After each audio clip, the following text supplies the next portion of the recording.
धीरज कुमार शर्मा जी, राजस्थान से। महाराज जी, आपके चरणों में कोटि कोटि प्रणाम।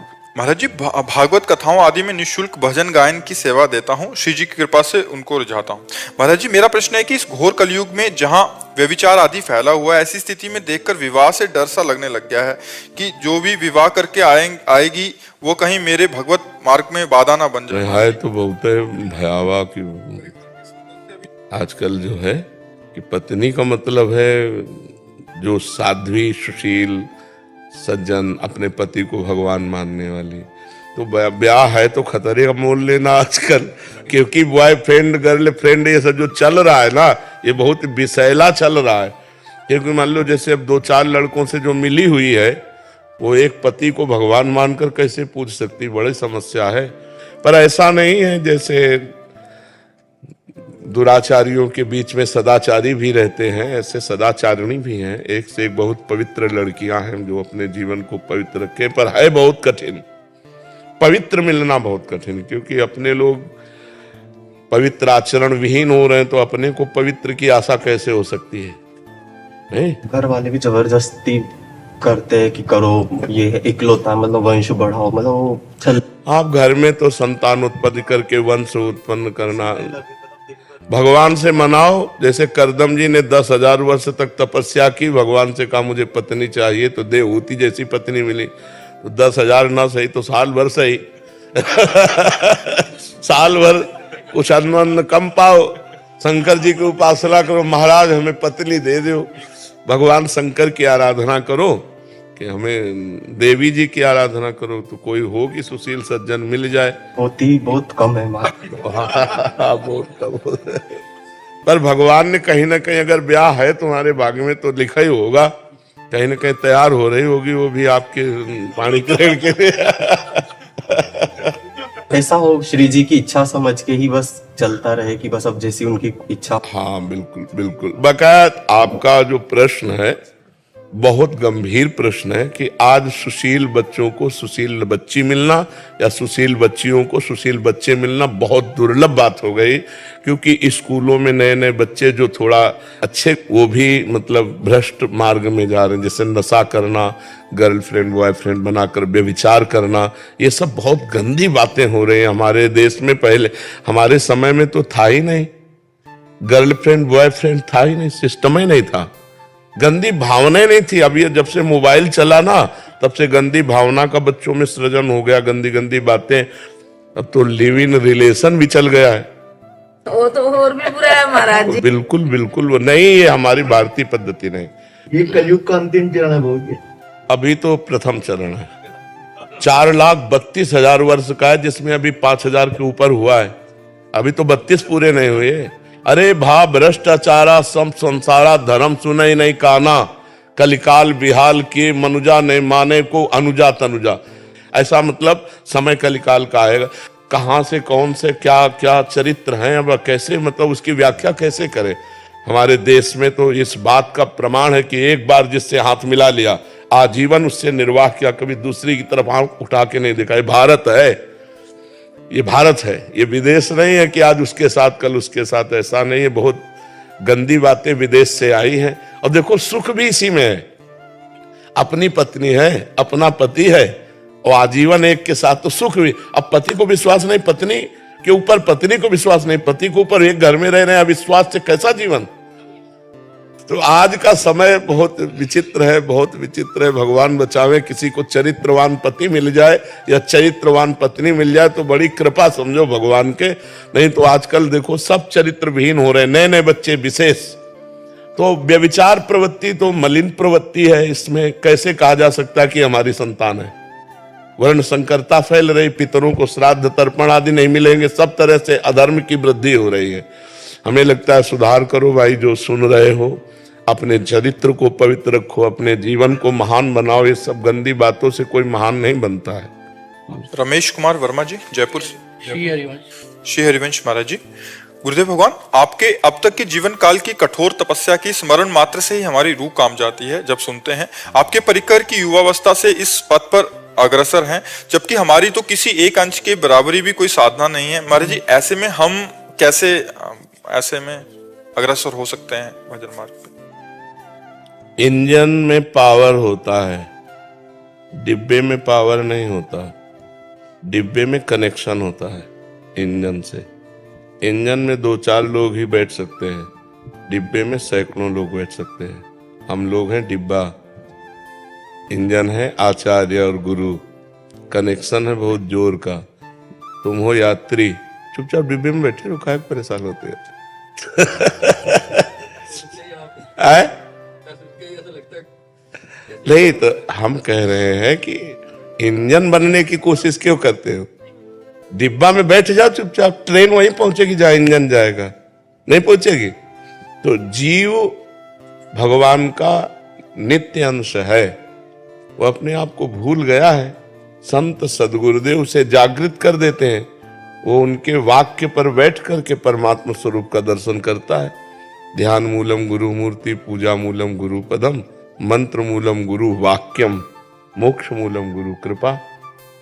जो हम किसी महापुरुष की साधना देखते हैं वो आपके लिए हुई है, वो आपके कल्याण के लिए हुई है। जो सब तरह से असमर्थ हैं उनको भगवान समर्थ बनाने वाले हैं, और समर्थ बनाकर असमर्थों का पालन पोषण करवाते हैं। हमको तो ऐसे रहना है, हमें थोड़ी देखना कि इंजन कहाँ से चला है, वहां जाके बैठना है। नहीं, जब मथुरा स्टेशन आ गया है हम यहीं से बैठ लेते हैं, अपने लक्ष्य को प्राप्त होते हैं। तो हमारे सामने जो महापुरुष है, संत जन है, हम उनका सानिध्य लेते हैं और उनके वचनामृत का पान करते हुए उनकी आज्ञा के अनुसार चलते हैं, तो लक्ष्य की प्राप्ति हो जाएगी। जरूरी थोड़ी वो जितना तप किए हमको उतना तप करना पड़ेगा, नहीं, हम तो उनकी कृपा से पार हो जाएंगे। बस नाम जप करते रहो, गलत आचरणों का त्याग करो और भगवान की लीला कथामृत का पान करते रहो। हर कर्म भगवान को अर्पित कर दो, भगवत प्राप्त हो जाओगे। बिल्कुल सरल उपाय है, नहीं? प्रदीप जी महाराष्ट्र से, राधे राधे महाराज जी, आपके चरणों में कोटि कोटि प्रणाम।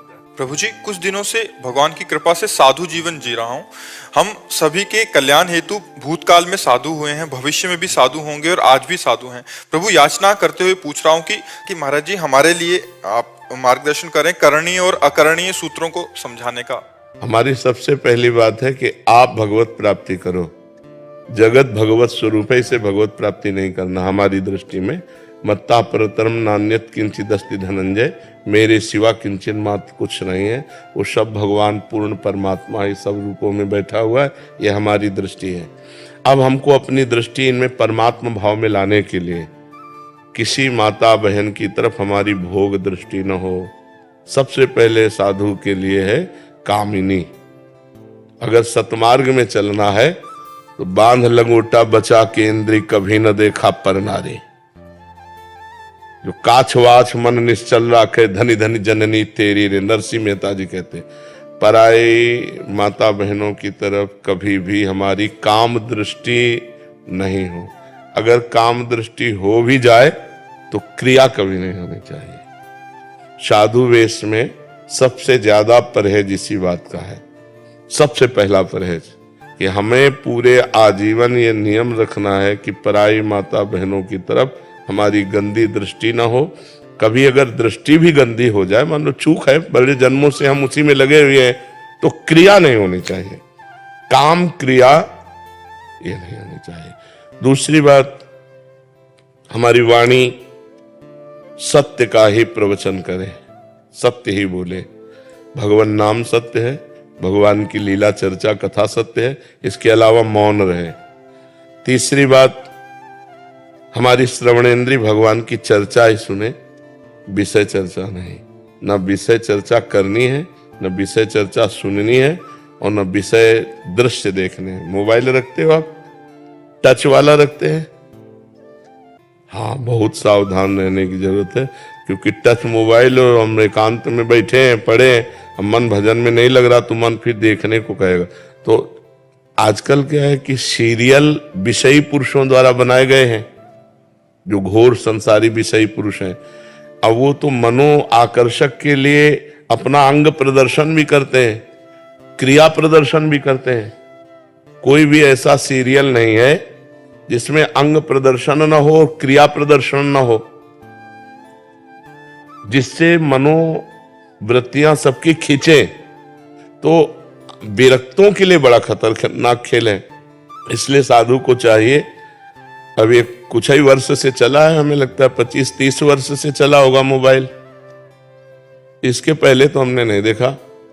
जी सर 2003 के बाद है। हाँ, क्योंकि पहले के साधु महात्मा बिना मोबाइल के पहले काम क्या नहीं चलता था।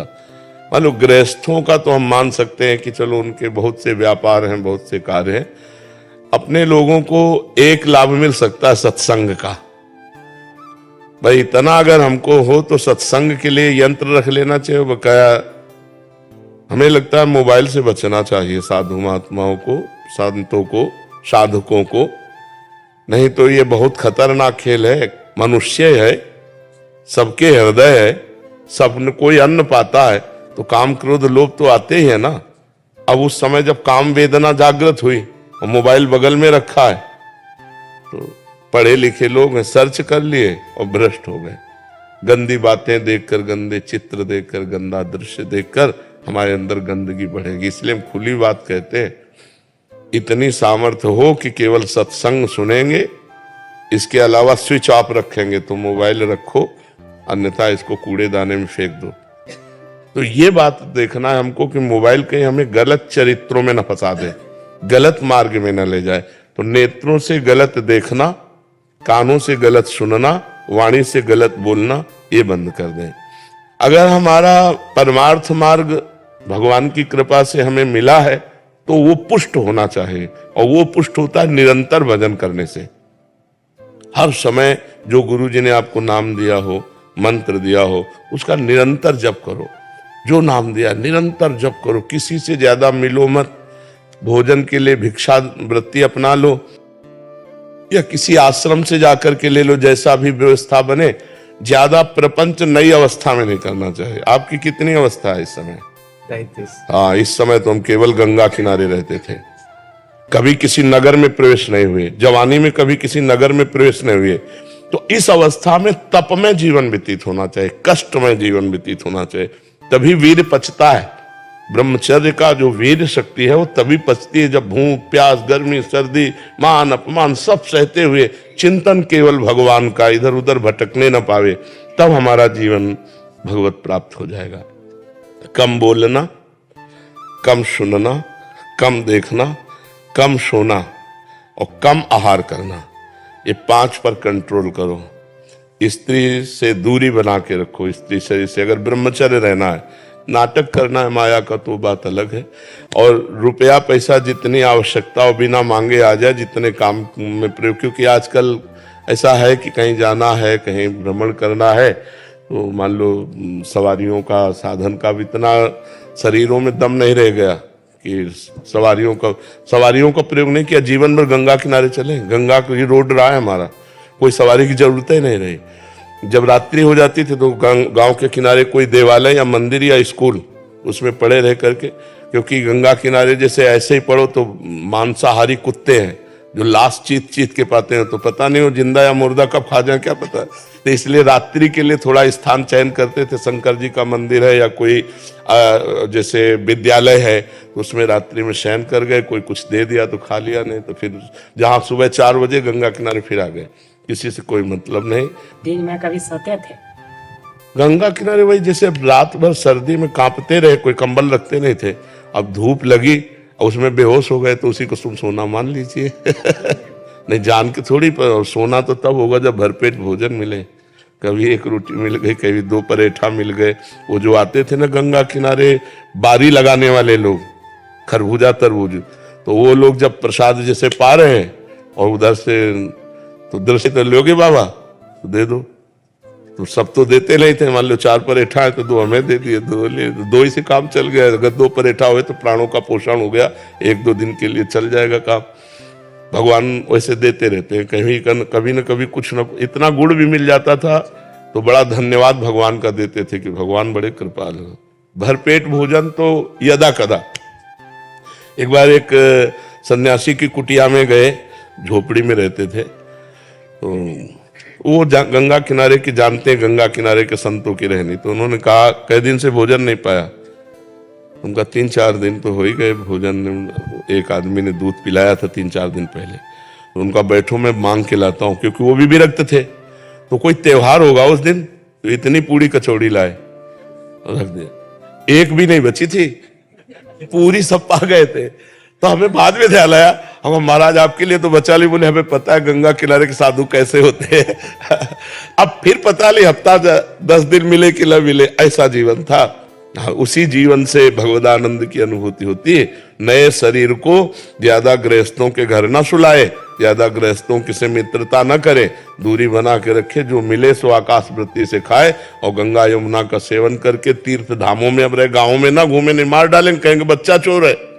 नहीं, आजकल तो ये भी चला है कि पहले जैसे संत स्वतंत्र घूमते थे, अब घूम नहीं सकते।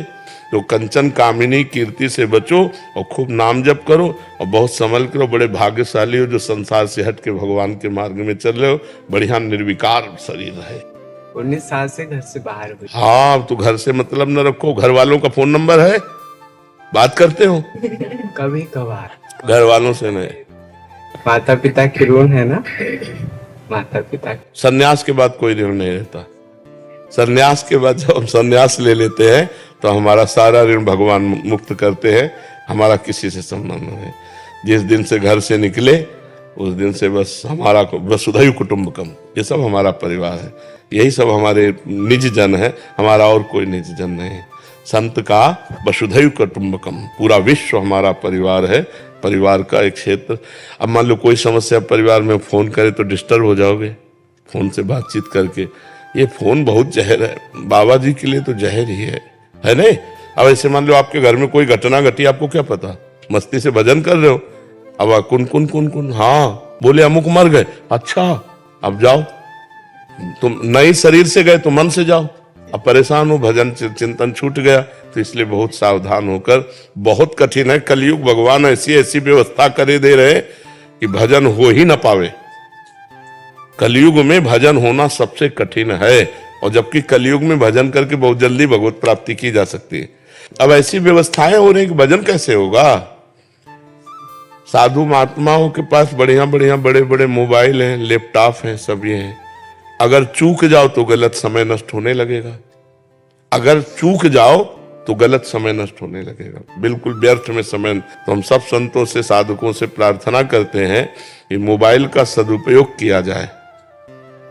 सदुपयोग में आप सत्संग सुन सकते हैं, इसके अलावा आप मत देखिए, स्विच ऑफ रखिए, भगवान का भजन कीजिए। अंतर्मुख होने के लिए जीवन मिला है, बाहरमुख होकर मोबाइल में ही लगे रहने के लिए नहीं मिला है। तो